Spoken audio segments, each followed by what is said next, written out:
ವಿಡಿಯೋಗೋಸ್ಕರ ಅವ್ರು ಹೊಸ್ದಾಗಿರೋ ಮದುವೆ ಆಗಿರೋರು ಮಧ್ಯ ಹೋಗ್ತೀರಾ, ನೀವು ಹೇಳೋ ರೀತಿ ಹೇಳಿದ್ರೆ ನಾವು ತಗೊಳ್ಳೋ ರೀತಿ ತೊಗೋತೀವಿ. ಹಾಗಂತ ನಾನೇನು ಡೈಲಿ ತೋರಿಸಲ್ಲ, ಅಥವಾ ನಾನು ಡೈಲಿ ನಾನ್ ವೆಜ್ ತಿಂತೀನಿ. Very good morning. ನಾನು 6:40 6:40 ಎದ್ದೆ, ಮೋಸ್ಟ್ಲಿ 6:51.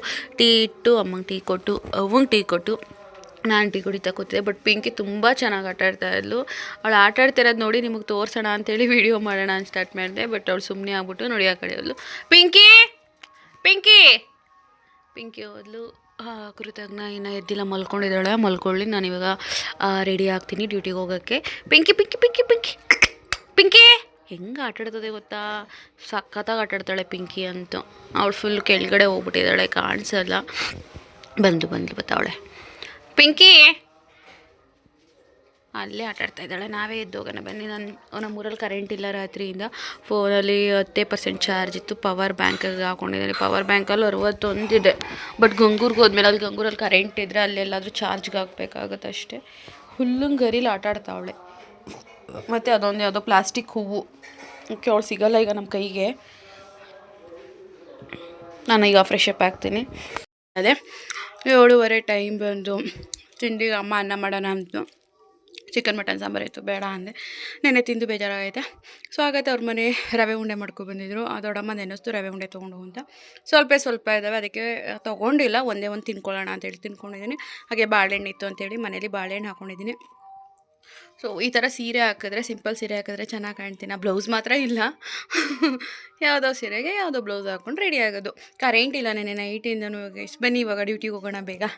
ಸೊ ಈ ಬ್ಯಾಗ್ ಮೀಟಿಂಗ್ ತೊಗೊಂಡೋಗಿದೆ, ಅದು ಬೇಡ. ಆವಾಗ ಇದನ್ನು ತೊಗೊಂಡೋಗ್ತೀನಿ. ಬರ್ತೀನಿ. ತಿಂಡಿ ತಿನ್ಕೊಂಡು ಲೇಟಾಗು. ದೊಡ್ಡಮ್ಮ ಬಾಯ್. ನಮ್ಮ ದೊಡ್ಡಮ್ಮ ಚಪಾತಿ ಮಾಡೋಕ್ಕೆ ಚಪಾತಿ ಮಾಡ್ತಾಯಿದ್ದೀವಿ. ಬರ್ತೀನಿ ಕಣವ. ಛತ್ರಿ ತಗೋಬೇಕು ಮೈ ಫ್ರೆಂಡ್. ಛತ್ರಿ ಅಮ್ಮ ಬರ್ತೀನಿ ಮಾಡು. ಯಾರ ಕೈಲಿ ಕೊಟ್ಟು ಕಳ್ಸೋಣ ಎಲ್ಲ ಮಗ. ಬರ್ತೀನಿ ಕಣವ. ನಮ್ಮ ಅವ್ವ ಊರಿಗೆ ಹೋಯ್ತದೆ ಫ್ರೆಂಡ್ಸ್ ಅವ್ರ ಊರಿಗೆ, ಕಾಡ್ನವ್ರಿಗೆ. ಸರಿ ಆಯಿತು. ಕೊಡಿ ಅದನ್ನೇ. ನಮ್ಮಮ್ಮ ಸೋಪ್ ತಗೊಡು ಅಂತದಕ್ಕೆ ಕೃತನ್ ಕರೆದೆ. ಕೃತನ್ ಕೈಲಿ ಕೊಟ್ಟು ಕಳ್ಸೋಣ ಅಂತ ಸೋಪ್ ತೆಗೆದು. ಕೃತ ಹಾಯ್ ಹೇಳು.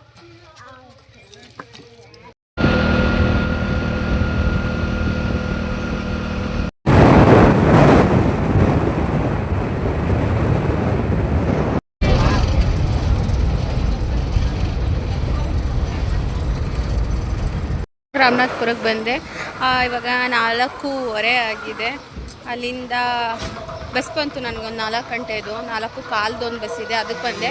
ಅದು 10 ನಿಮಿಷ ಆಯಿತು. ಈ ಬಸ್ ಬಂದಿದೆ 4:15 ಇದು. ಸಾಲಿ ಕೊಣನೂರು ಟು ಮೈಸೂರು. ಬನ್ನಿ ಬಸ್ಗೆ ಹೋಗೋಣ ಇವಾಗ.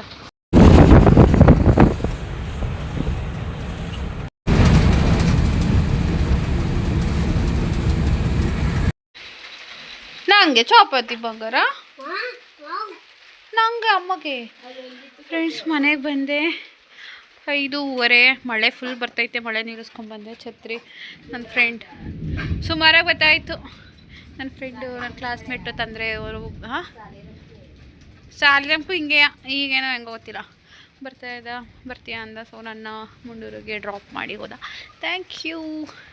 ಹೆಸರೆಲ್ಲ ಹೇಳೋದಿಲ್ಲ, ಬೇಡ ಪಾಪ. ಅವರು ಏನೋ ಅನ್ಕೊಳಕ್ಕಲ್ವಾ ನಿಮ್ಮೂರವರು ನಾನು ಬಂದುಬಿಟ್ರೆ ಅಂತ ಬೇರೆ ಪಾಪ ಇದು ಮಾಡ್ತಿದ್ದ.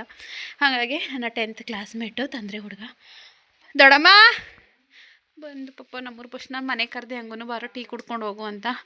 ಬೇಡ ಕತ್ತೆ ಹೋಯ್ತೀನಿ ಅಂದ್ಬಿಟ್ಟು ಬಸ್ ಸ್ಟಾಪ್ ಹತ್ರ ಬಿಟ್ಬಿಟ್ಟು ಹೋದ. ಸೊ ಇವಾಗ ಬಂದಿದ್ದೀನಿ ಮನೆಗೆ. ಫ್ರೆಶ್ ಅಪ್ ಆಗಿಬಿಟ್ಟು ಆಮೇಲಿಂದ ವ್ಲಾಗ್ನ ಕಂಟಿನ್ಯೂ ಮಾಡ್ತೀನಿ. ಬರ್ತಿದ್ದಂಗೆ ಊಟ ಮಾಡಿದೆ. ಇವಾಗ ಜಸ್ಟ್ ಊಟ ಮುಗಿಸಿ ಟೀ ಇತ್ತು. ಅಪ್ಪಾಜಿನೂ ಬಂದರು. ಮಳೆ ನೋಡಿ ಆಲೇ ನಿಂತೆ ಹೋಯ್ತು. ಫುಲ್ ಜೋರಾಗಿ ಬರ್ಬೇಕು ತಾನೆ, ಕರೆಂಟ್ ಬೇರೆ ಇಲ್ಲ. ಅಪ್ಪಾಜಿಗೂ ಸ್ವಲ್ಪ ಟೀ ಕೊಟ್ಟು ನಾನೊಂದು ಸ್ವಲ್ಪ ಟೀ ಕುಡಿತಾ ಇದ್ದೀನಿ. ಇದು ಸೀರೆ ಚೇಂಜ್ ಮಾಡಿರೋ, ಅದೇ ಒಟ್ಟಿಗೆ ಊಟ ಮಾಡಿ ಟೀ ಕುಡಿದು ಫ್ರೆಶ್ ಅಪ್ ಆಗಬೇಕು.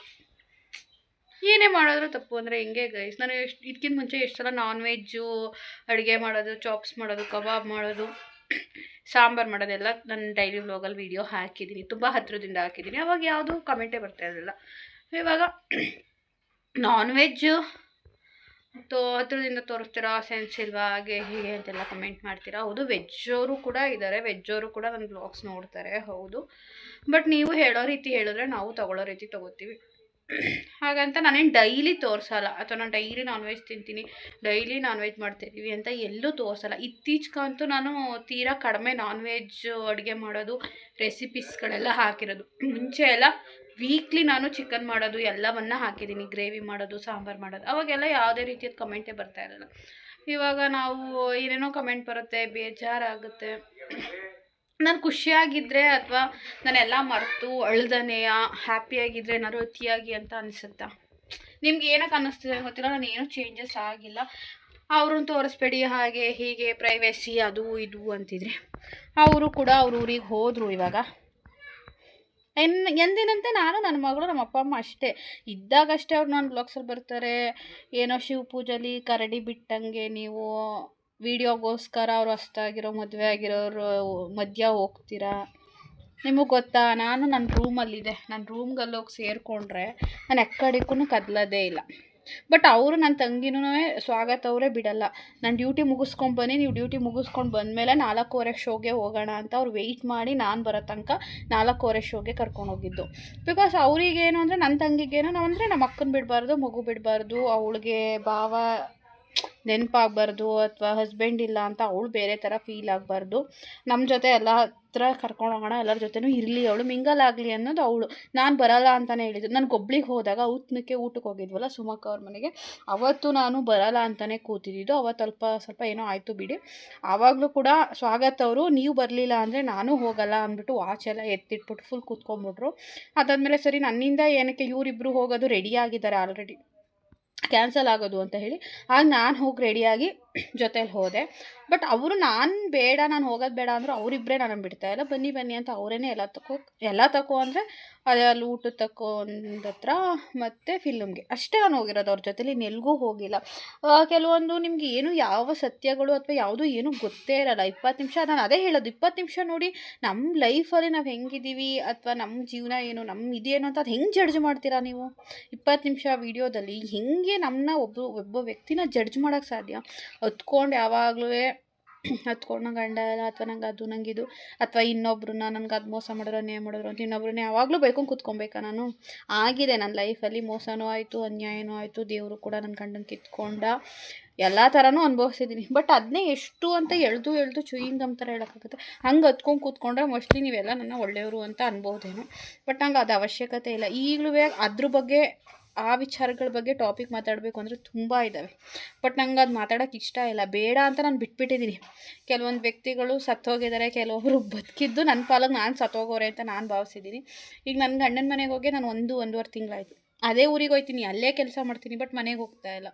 ಸೊ ನನ್ನ ಪರಿಸ್ಥಿತಿಗಳು ಏನು ಅಂತ ನಿಮಗೆ ಗೊತ್ತಾ? ಬೆಳಗ್ಗೆ ಮೊನ್ನೆ ಹಸ್ಕೊಂಡು ಹೋಗಿದ್ದೀನಿ. ಅಲ್ಲೇ ಮ್ಯಾಗಿ ತೊಗೊಂಡೋಗಿ ಅಲ್ಲೇ ಮ್ಯಾಗಿ ಮಾಡ್ಕೊಂಡು ತಿಂದು, ತಿಂಡಿ ಇಲ್ಲ ಕರೆಕ್ಟಾಗಿ, ನಿದ್ದೆ ಇಲ್ಲ, ಹೆಂಗಾಗಿದ್ದೀನಿ ನಾನು. ಅದರಲ್ಲೂ ಯೂಟ್ಯೂಬ್ ಮಾಡಿಕೊಂಡು 11 ಗಂಟೆ ರಾತ್ರಿಲೆಲ್ಲ ಕೂತ್ಕೊಂಡು ವೀಡಿಯೋ ಅಪ್ಲೋಡ್ ಮಾಡಿಕೊಂಡು, ನಿಮ್ಗೆ ಅತಿ ಅಂತ ಅನ್ಸಿದ್ರೆ ನಾನು ಏನು ಮಾಡೋಕ್ಕಾಗ್ತಿಲ್ಲ. ನನಗೆ ನಾನು ಅಳೋದು ಬೇಡ, ನನ್ನ ಜೊತೇಲಿ ನಾನು ನಾನು ಕೂತ್ಕೊಂಡಿದ್ದೆ. ಈಗ ಮದುವೆ ಟೈಮಲ್ಲಿ ನಮ್ಮ ಫ್ಯಾಮಿಲಿಗೆ ಎಷ್ಟು ಎಫೆಕ್ಟ್ ಆಗಿರೋದು. ಅದು ಅವತ್ತು ನಮ್ಮಮ್ಮ ಮದುವೆ ದಿನಾಗ ಅಂತ ಇತ್ತು, ಬೇಜಾರು ಮಾಡ್ತಾಯಿತ್ತು. ನನ್ನಲ್ಲಿ ಎಷ್ಟು ನೋವಿದ್ರು ನಾನು ಅದನ್ನೆಲ್ಲ ಅಡಗಿಸ್ಕೊಂಡು ನನ್ನಲ್ಲೇ ನಾನು ಅಳಬಾರ್ದು ಅಥವಾ ಕರಿಬಾರ್ದು ಅಂತೆಲ್ಲ ಇದು ಮಾಡಿಕೊಂಡು ಏನೋ ಮಾತಾಡ್ತೀನಿ ಅಥವಾ ಚೆನ್ನಾಗಿ ಇದು ಮಾಡ್ತೀನಿ ಅಂದ ತಕ್ಷಣ ಅದು ಹೇಗೆ ನಾವು ಚೇಂಜ್ ಆಗೋಕ್ಕೆ ಸಾಧ್ಯ?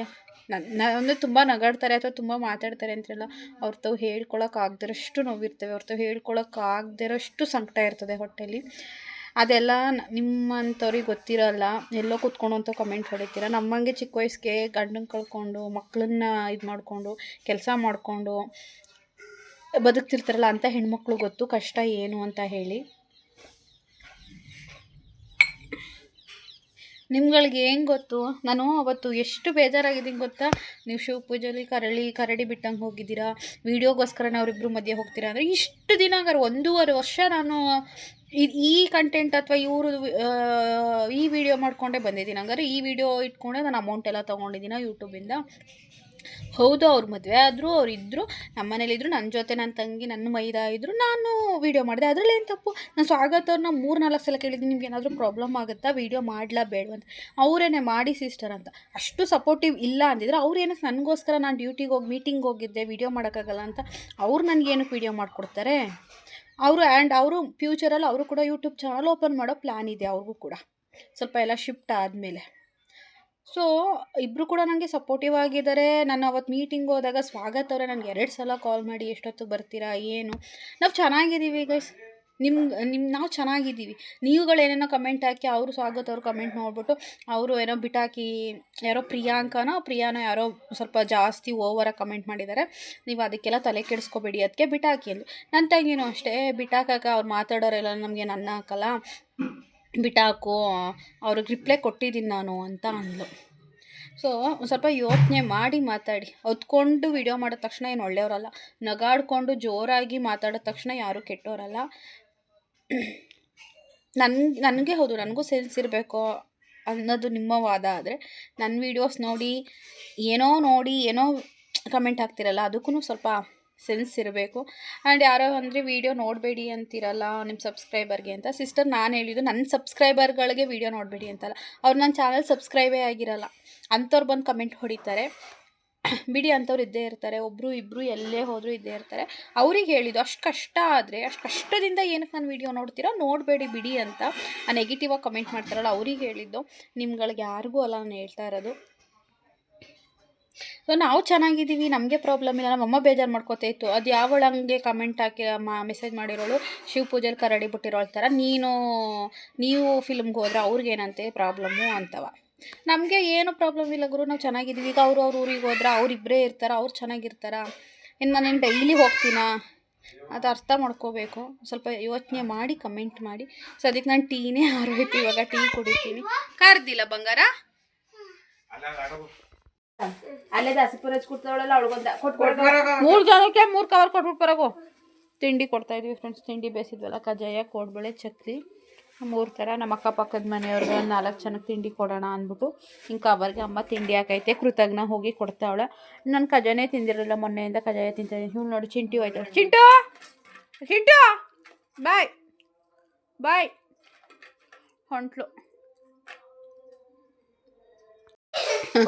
ನಮ್ಮ ಪಾಪು ಬೆಕ್ಕಿಗೆ ಹೆದರ್ಕೋತಾಳೆ. ಓ ಅಪ್ಪಾಜಿ ತಲೆ ಹೆಟ್ಕೊಬಿಟ್ಟದು. ಓ ಇವಳು ಬೆಕ್ಕಿಗೆ ಹೆದರ್ಕೊಂಡೆ ಆಡ್ತಿರೋದೇನ ಅವಳು. ಚಿಂಟು ನಿಧಾನಕ್ಕೋಗೆ.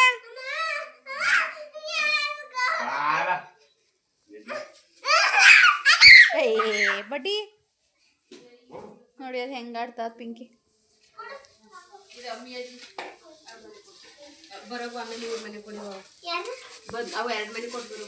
ಯಾರ್ಯಾರ ಮನೆಗೆ ಹೇಳು?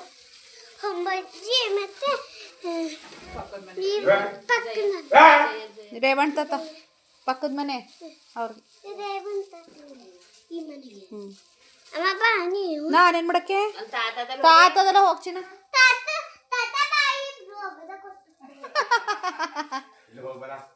ನೋಡಿ ಇಲ್ಲಿಗೆ ಬಂದು ನನ್ನ ಬೆನ್ನು ಕೆರಿತಾವಳೆ. ರೂಮಿಗೆ ಬಂದು ನಮ್ಮ ರೂಮಲ್ಲಿ ನಮ್ಮ ಜೊತೆ ಮನಿಕೊಳ್ಳೋದು. ನಾನು ವ್ಲಾಗ್ನೇ ಕಂಟಿನ್ಯೂನೇ ಮಾಡಲಿಲ್ಲ, ಯಾಕಂದರೆ ಅಮ್ಮ ಅಡುಗೆ ಮನೆ ಒರೆಸುವಂತು. ಅಡುಗೆ ಮನೆ ಒರೆಸ್ದೆ 1 ಅವರು. ಆಮೇಲೆ ಅಮ್ಮ ಸಾಂಬಾರೆಲ್ಲ ಇತ್ತು ಅಂತ ಕೊಟ್ಟಿಗೆಲೆಗೆ ದೊಡ್ಡ ಒಲೆ ಮೇಲೆ ಅನ್ನ ಮಾಡ್ಕೊತು. ಊಟ ಮಾಡು ಅಂದರು. ನಾನು 5:15 ಊಟ ಮಾಡಿದ್ನೆಲ್ಲ, ಹಸಿವೆ ಇರಲಿಲ್ಲ, ಬೇಡ ಅಂತ ಹೇಳಿದೆ. ಈಗಲೂ ಊಟ ಮಾಡೋಂಗಿಲ್ಲ. ಇವಾಗ ನಮ್ಮ ಅಮ್ಮ ದೊಡ್ಡಮ್ಮ ಅಲ್ಲಿ ಬಂದು ಮಲ್ಕೊಂಡಿದ್ದಾರೆ, ಕೃತಜ್ಞ ಇಲ್ಲಿ ಮಲ್ಕೊಂಡಿದ್ದಾಳೆ. ನಾನು ಇನ್ನೂ ಮಲಗಿಲ್ಲ. ಅಷ್ಟು ಪಿಂಕಿ ಬಂದು ಪರಿಚ್ತಾವಳೆ. ಪಿಂಕಿ ವ್ಲಾಗ್ನ ಕರೆಕ್ಟಾಗಿ ಕಂಟಿನ್ಯೂನೇ ಮಾಡಲಿಲ್ಲ, ಏನೇನೋ ಒಂಥರ ಬೇಜಾರು. ಅಡುಗೆ ಮನೆ ಒರೆಸ್ಬಿಟ್ಟು ಮಲಗಿದ್ದೀನಿ. ಬೆಳಗ್ಗೆ ನಮ್ಮಮ್ಮ ಹಾಲೆಲ್ಲ ಒರೆಸ್ಕೊಳ್ಳುತ್ತೆ. ಯಾಕೆ, ಏನು, ಎತ್ತ ಅಂತ, ಎಲ್ಲಿಗೆ ಹೋಗ್ತೀವಿ, ಏನು ಸಮಾಚಾರ ಅಂದರೆ ನೀವು ನೆಕ್ಸ್ಟ್ ವ್ಲಾಗಲ್ಲಿ ನೋಡಬೇಕು. ಯಾಕೆ ಇವತ್ತೇ ಎಲ್ಲ ಮನೆ ಕ್ಲೀನ್ ಮಾಡ್ತಾಯಿದ್ದೀವಿ, ಎಲ್ಲಿಗೆ ಹೋಗ್ತೀವಿ ಅಂತ ಹೇಳಿ. ಪಿಂಕಿ ಐ ಉಗ್ರಲ್ಲಿ ಹೆಂಗೆ ಪರಿಸ್ತಾಳೆ ಗೊತ್ತಾ ಪಿಂಕಿ?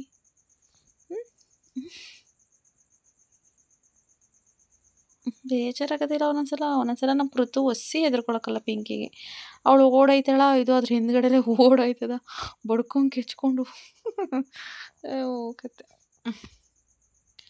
ಈಗ ನಾನು ಹೆಂಗೆ ಮಲ್ಕೋತೀನಿ ಗೈಸ್, ಬೆಳಗ್ಗೆ ಸಿಗೋಣ, ಓಕೆನಾ?